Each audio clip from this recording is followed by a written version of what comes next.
আমি যেতিয়া পৰিয়ালৰ সৈতে বেংগলোৰলৈ গৈছিলোঁ তেতিয়া আমি মাইচুৰলৈ গৈছিলোঁ আৰু মাইচুৰ যাওঁতে আমি তাতে থকা এখন আণ্ডাৰৱাটাৰ পাৰ্ক চাব গৈছিলোঁ, যিখনৰ নাম আছিল লোকৰঞ্জন একুৱাটিক ৱৰ্ল্ড পাৰ্ক। আৰু এইখন আছিলে আণ্ডাৰগ্ৰাউণ্ড পাৰ্ক আৰু গ্লাছেৰে বনাইছিল আৰু তাত সংৰক্ষণ কৰি ৰখা হৈছিল বিভিন্ন ধৰণৰ একেবাৰে ক্ষুদ্ৰ মাছৰ পৰা আদি কৰি বিভিন্ন ধৰণৰ সাপ আৰু ডাঙৰ মাছলৈকে ৰাখিছিল। আৰু তেওঁলোকে ব্যৱস্থাবোৰ ইমান সুন্দৰকৈ কৰিছিল, চাই অতি ভাল লাগিছিল। আৰু লাইটিঙৰ ব্যৱস্থা অতি সুন্দৰ আছিলে।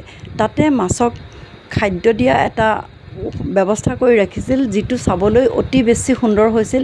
মাছবিলাকে খাদ্য খাবলৈ অহা দৃশ্যটি অতি মনোমোহা আছিল। আমি বহুতেই ফূৰ্তি কৰিলোঁ। তাৰে কিছু অংশ আপোনালোকলৈ বুলিও আগবঢ়াইছোঁ আৰু ভৱিষ্যতেও আৰু এনেকৈ ভিডিঅ' দিম, আপোনালোকে চাব। আৰু যদি কোনোবা যোৱা নাই বা যাম বুলি ভাবি আছে বেংগলোৰ বা মাইচুৰ, তালৈ কিন্তু এবাৰ নোযোৱাকৈ নাথাকিব। গ'লে অতি বেছি ভাল লাগিব, আপোনালোকেও বহুতেই ফূৰ্তি কৰিব পাৰিব।